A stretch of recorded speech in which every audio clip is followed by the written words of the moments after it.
I was really impressed to see the quality of work being done at the college level. There are a lot of chances being taken on some entries, and I think if there's ever a time to take a chance, it's on your college newspaper. I think there's like some very clear like powerhouse papers. Daily Orange was really strong, and F News magazine and the University Times. I mean, we just like consistently saw them, and overall I kind of wish that there was more people represented, you know. I think there was really good type choices on some of the publications that I saw.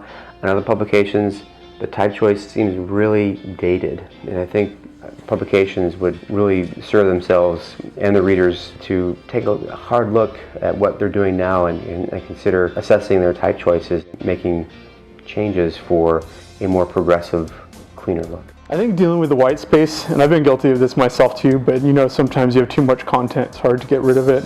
But I think in general, there was a lot of abuse of white space to where it was a little bit packed in. Really just pay attention to two really important things: the content and your readers. And if you can really dive down into the content and let the content drive some of the decisions that are being made, I think the choices would change. I want to like grab out and like tell designers like less is more, like it's okay. It's hard to kind of like step back and be like, okay, you can let your page be beautiful and not have to like overwork, like strangle the design out of like the paper. It's kind of just like,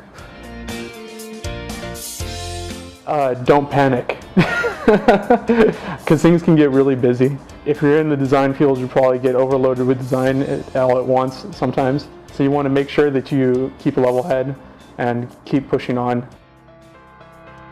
If you want to be a great designer for yourself, find your voice, practice, be a student of life, and look at things around you in all mediums, not just print, not just online, not just television. One of the things I work with our staff on is creative thinking. One of the simple things that I've asked our staff to do is just take photographs of things that inspire you. Look for things that might seem artistic. There's just so many gorgeous things in our life that because we're all busy, we will walk right past and ignore.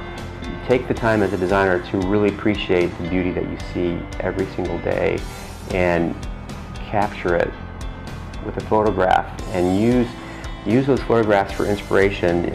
If you really want to be a great designer, it's a passion. Always be designing something. Try different things.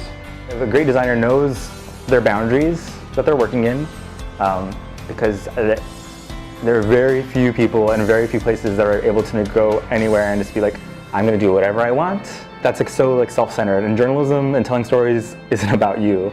It's about, you know, the reader and like giving that experience. And so a great designer is a collaborator, is able to like see other great people and wanting to work with them. First of all, print is not dead, and it's not going to die in my lifetime, and it's certainly not going to die in your lifetime. We are just evolving. The readers are evolving. It's not going to go away. It's just changing. And because it's changing, we have to look for ways to change with it. We have to look for ways to tell stories differently.